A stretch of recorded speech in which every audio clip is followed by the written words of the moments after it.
Olá, turma! Vamos dar prosseguimento aqui à última parte da nossa aula, que está tratando de centros de reservação conjugado, tá? Nós vimos aí nas aulas anteriores a seguinte situação, né?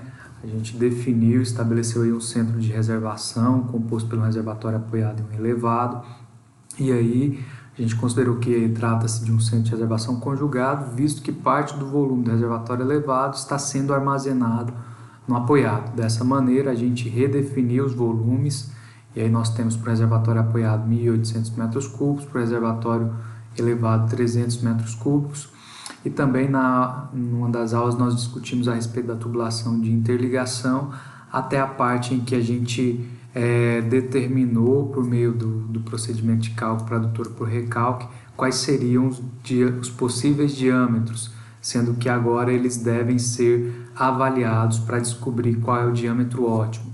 O diâmetro ótimo é aquele que apresenta o menor custo total, tá? Lembrando, o menor custo total é aquele diâmetro ótimo. O custo total está incluído o custo de instalação, certo? Mas o custo de instalação inclui tubulações, inclui a parte de bombas, assentamento desses materiais, e o custo de operação basicamente é o custo de capital. A gente tem que fazer o ajuste para valor presente e o valor futuro, mas o valor aí da taxa do custo de energia elétrica, tá? Para a operação dessa bomba. Então, o custo operacional aí ele vai ser estabelecido a partir desses dois parâmetros, ok? Então, para a escolha desses diâmetros e o cálculo desses custos, eu vou utilizar aqui uma planilha no Excel em que tem-se os dados de entrada e também os parâmetros aí que nós vamos considerar, tá? Eu vou aqui, entrar com os dados de entrada. Quais são? Primeiro dado, o comprimento dessa tubulação de interligação, que é de 18 metros.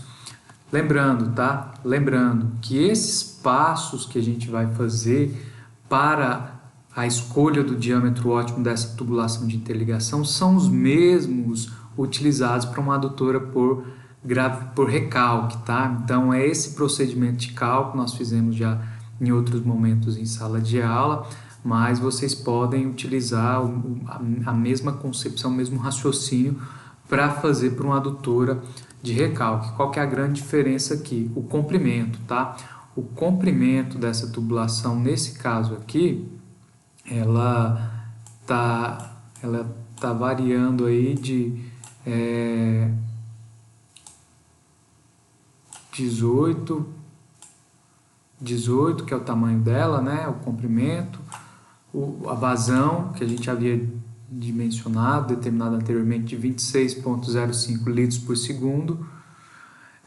O diâmetro, que a gente havia pré-estimado, utilizando a equação de Bresse, deu 0,194, portanto, aqui nós temos os diâmetros mais próximos, diâmetros comerciais, 0,1, 100 milímetros, 150 milímetros, 200, 250 e 300 milímetros.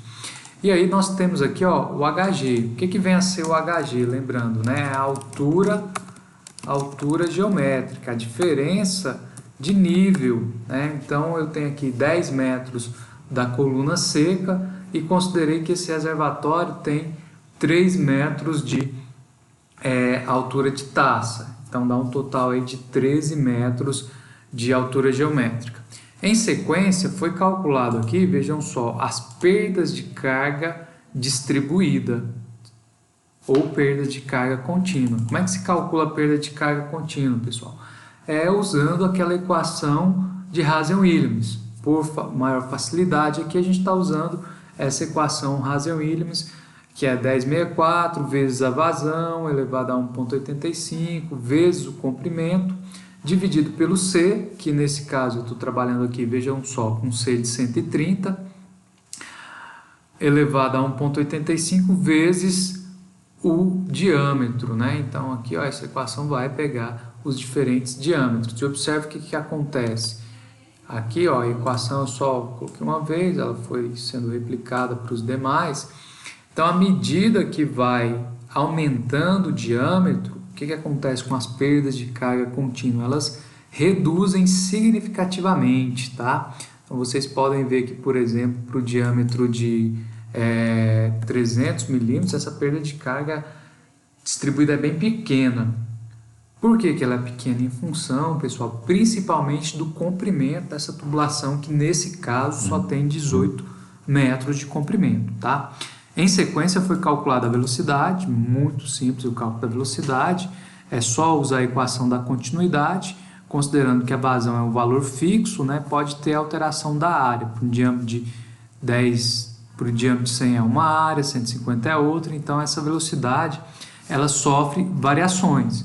Então aqui essa equação é a equação da continuidade, sendo que foi isolado o termo velocidade, tá? Então observem que a velocidade ela vai diminuindo à medida que tem-se o aumento dos diâmetros. Consequentemente, aí, ó, vocês podem ver essa redução da velocidade, tá?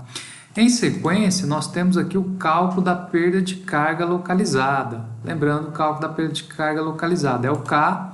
Eu adotei aqui um K igual a 6, que seria o somatório de todos os elementos de perda de carga. A gente tem um slide sobre esse assunto lá no site docente, vocês podem rever. Eu adotei 6 aqui porque normalmente dá aproximadamente esse valor, mas vocês têm que fazer os cálculos considerando os elementos que existem, os acessórios que vão provocar perda de carga. Então é o K vezes a velocidade ao quadrado dividido por 2G, duas vezes a gravidade, que é 9,81 nesse caso.